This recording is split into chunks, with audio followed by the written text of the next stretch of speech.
بسم اللہ الرحمن الرحیم۔ السلام علیکم۔ سلطان شمس الدین التمش بڑا نیک صفت اور اولیاء کرام سے بے پناہ عقیدت رکھنے والا اور احترام کرنے والا حکمران تھا۔ سلطان کی بڑے عرصے سے یہ خواہش تھی کہ شہر کے نزدیک پانی کا ایک حوض تعمیر کروایا جائے تاکہ شہر کے لوگوں کو پانی آسانی سے مل سکے، کیونکہ ان دنوں شہر میں پانی کی بہت زیادہ قلت تھی اور پانی کا حصول بہت مشکل تھا۔ ایک دن سلطان شمس الدین التمش کو خواب میں حضور اکرم صلی اللہ علیہ وآلہ وسلم کی زیارت ہوئی۔ سلطان نے دیکھا کہ حضور صلی اللہ علیہ وآلہ وسلم گھوڑے پر تشریف فرما ایک مقام پر کھڑے ہیں اور ارشاد فرما رہے ہیں، اے شمس الدین، اس جگہ پر لوگوں کے لیے پانی کا ایک حوض بنوا دو۔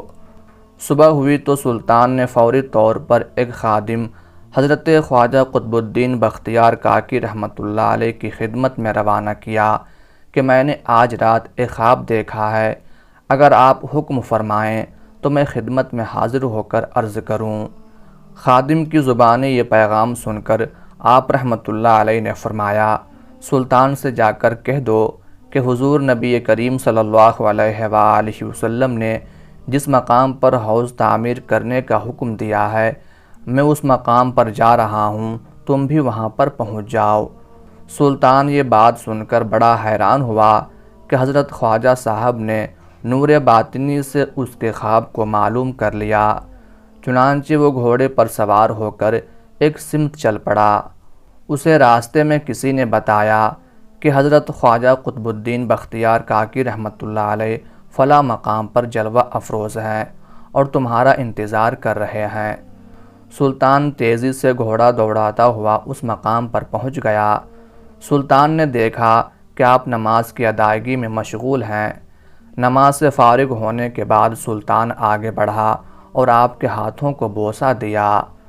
سلطان التمش نے جس مقام پر حضور نبی کریم صلی اللہ علیہ وآلہ وسلم کی خواب میں زیارت کی تھی، اس جگہ پر گھوڑے کے سم کے نشان صاف دکھائی دے رہے تھے اور وہاں پانی بھی تھا۔ چنانچہ سلطان شمس الدین التمش نے اسی جگہ پر حوض کی تعمیر شروع کرا دی۔ سلطان کا تعمیر کروایا ہوا حوض آج بھی اس مقام پر موجود ہے۔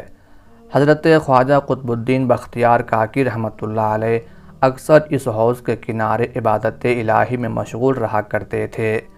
سلطان و شعراء حضرت امیر خسرو رحمۃ اللہ علیہ نے اپنی کتاب قران الصادین میں اس حوض کی بہت کچھ تعریف تحریر فرمائی ہے۔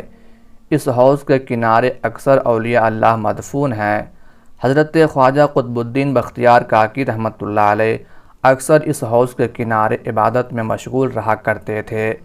اسی حوض کے کنارے حضرت خواجہ قطب صاحب کا دربار قطبیت آراستہ ہوتا تھا۔ درباریوں میں حضرت قاضی حمید الدین ناگوری، خواجہ محمود معینہ دوز، شیخ بدر الدین غزنوی اور شیخ تاج الدین منور رحمۃ اللہ علیہ خصوصیت سے قابل ذکر ہیں۔ اس حوض کے کنارے اولیاء مسجد بھی ہے، جہاں آپ کچھ عرصہ چلہ کشی بھی کرتے رہے۔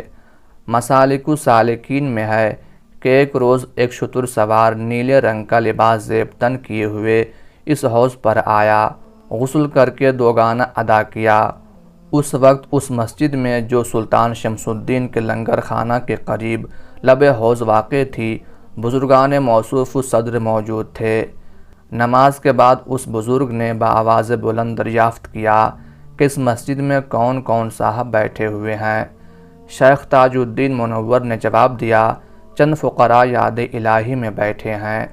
اس سوار نے کہا کہ میرا سلام حضرت خواجہ قطب الدین بختیار کاکی رحمۃ اللہ علیہ اور شیخ محمد عطا قاضی حمید الدین ناگوری رحمۃ اللہ علیہ کو پہنچا دو اور ان سے کہہ دو کہ خادم خاص ابو سعید دمشقی نے سلام عرض کیا ہے۔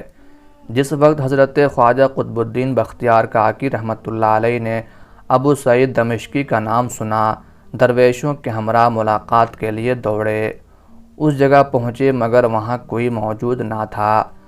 حضرت قطب الدین بختیار کاکی رحمۃ اللہ علیہ نے فرمایا، ابو سعید دمشقی رجال الغیب میں سے ہیں۔